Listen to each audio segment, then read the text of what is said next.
We just focused. There's a lot of things obviously that we're able to see on the film on both ends of the floor that we can do better. So just looking forward to game two. Hey Rudy, how tough was it getting those two quick fouls, and how did that throw you off just in your rhythm and trying to get into the game?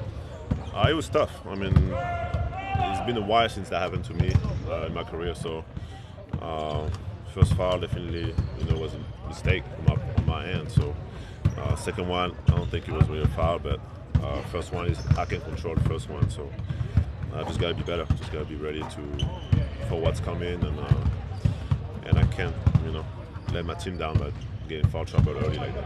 Rudy, how would you define what your defensive role? How would you define what your job is in this series? My job is to help my team dominate on both ends, and set the tone defensively, by being who I am, and offensively by putting a lot of pressure on the rim, finishing, getting my teammates open with screens, and creating gravity for my teammates. What is it they do that makes them so much better at defending the rim than anybody else in the NBA? I think they do a great job pressuring the ball handlers and then collapsing in the paint when the ball handler is able to get past the first line of defense. They do a great job collapsing and forcing you to pass the ball. What would you say has been your biggest takeaway? Going from the series where you guys had played against a team that didn't have much size compared to Chet, Marcus Johnson. What was your biggest takeaway from yesterday, game two from this side? I think they're really forcing us to make the easy, boring play. To play simple. You can't play around with the ball. You can't try to force things into the paint. They're gonna have 3, 4, 5 guys in the paint. So it's really about for us trying to make the right play and trusting each other, and then also not expect to get calls. Because they're very handsy, and there's a lot of things that are not going to get called. I'm guessing you didn't watch a lot of baseball in France, but what is it like having A-Rod around, and do you know much about his track record as a star athlete? I never watched him play, but I know he had he's a Hall of Famer. I know he accomplished some great things in his career. But I just like his energy. He has a really good, positive energy. He's always, win or lose, he's always out there to support us, and you can feel that he's a competitor, and I think it translates into our mindset. Rudy, when a team like when you built your career on being a great defender at the rim, when they dominate the paint the way they did, is there a certain hit to the pride that bothers you with those type of results? Of course. I mean, I take a lot of pride by helping my team be the best defenses in the league, and this is my responsibility. Obviously, it's a team game, but this is really my part of what I'm being asked for, to make sure that we are the best team we can be defensively, and it starts with protecting the paint. When you scores. Go ahead. As you processed last night,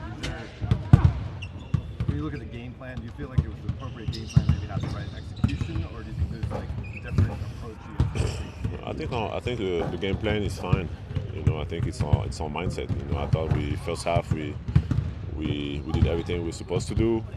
I thought we could have been up more than just 4 points at half, for multiple reasons. But I think when they start making a run, I think we got or when we don't score, we can get frustrated. We can lose track of what we're supposed to do on both ends. What we need to do, the small little plays, defensively and offensively, spacing for our teammates, screening for our teammates, defensively, communication, and making the small plays that consistently allow us to win. Kind of along those same frustrated. How much of that comes from how active they are defensively and how they just never stop?